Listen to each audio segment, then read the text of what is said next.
dedicated. Like these kids these days, they'll get dedicated to a sport or something. We weren't.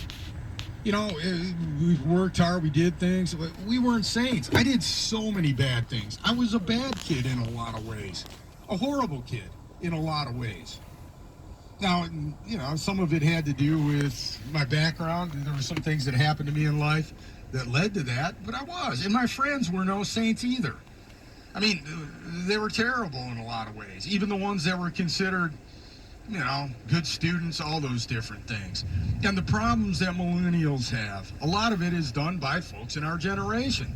You know, we give them trophies for everything. You know, you always hear that. They didn't make that choice. I don't even think they want the damn trophies.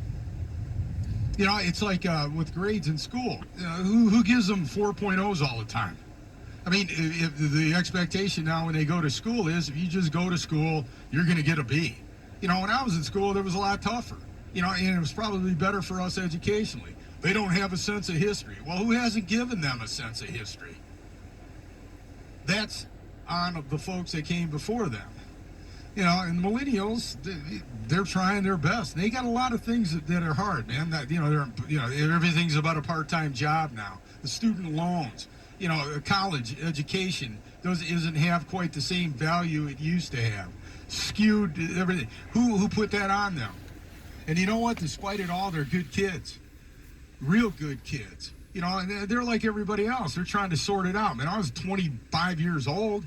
I was an idiot. I mean, a complete and total idiot. Now I'm just a semi-idiot because I've lived through life. So I'm so tired of the millennials getting that way. I just am.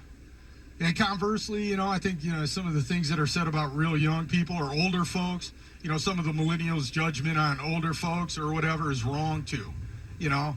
But there's two things that we allow in our society that are way too much. Ageism and things like fat shaming, you know, things like that.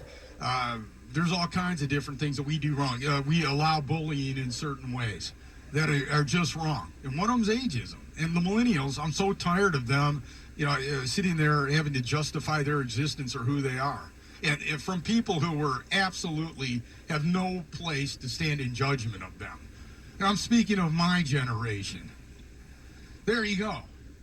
248-539-9797 is the phone number. Ticket text is at 97136. Would love to hear from you today. I'm Pat Caputo. It's 97.1 The Ticket.